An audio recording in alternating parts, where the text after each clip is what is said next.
সমস্যাটা হয়েছে এই যে 14 লক্ষ কোটি টাকা এদেশ থেকে পাচার হয়ে গেছে।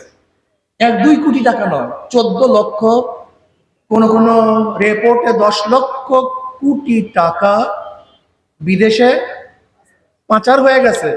অথচ বাংলাদেশে এবছর বাজেট 7 লক্ষ কোটি। তার মানে 2 বছরের যেই পরিমাণের বাজেট, এই টাকা আমাদের দেশ থেকে বিদেশে চুরি হয়ে গেছে। এতে অসুবিধাটা কি বেনজির সাহেব, যিনি একসময় র্যাবের প্রধান ছিলেন, তারপরে পুলিশ ডিপার্টমেন্টের আইজি ছিলেন, প্রধান ছিলেন, তিনি হাজার হাজার কোটি টাকার মালিক হয়ে গেছেন। আমরা কি দেখলাম, ডিএমপির কমিশনার আসাদ সাহেব, তার নথিটা কিছুর বের হয়েছে, সেও হাজার হাজার কোটি টাকার মালিক। শুধু বেনজির আসাদ নয়,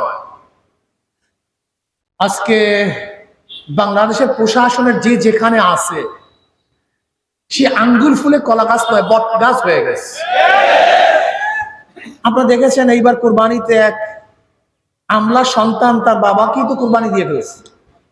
15 লক্ষ টাকার ছাগল, 35 লক্ষ টাকার গরু। অথচ এখন চাকরিজীবী, কোথেকে এসছে টাকা?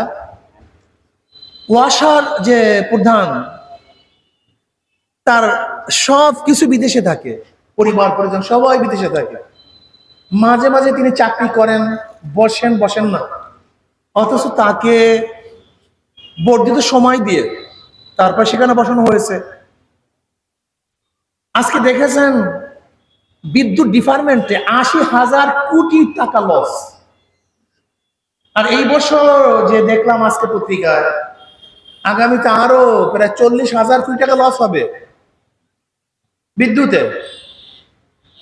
অথচ ভারতের সাথে আমরা চুক্তি করেছি, বিদ্যুৎ আনি অথবা নাই হানি প্রতি বছর তাকে 4,000 কোটি টাকা দিতে হবে।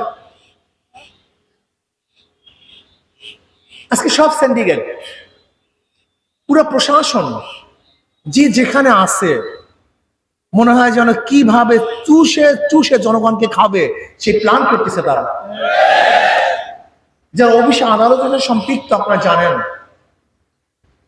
এমন কোন অফিস নাই যে অফিসে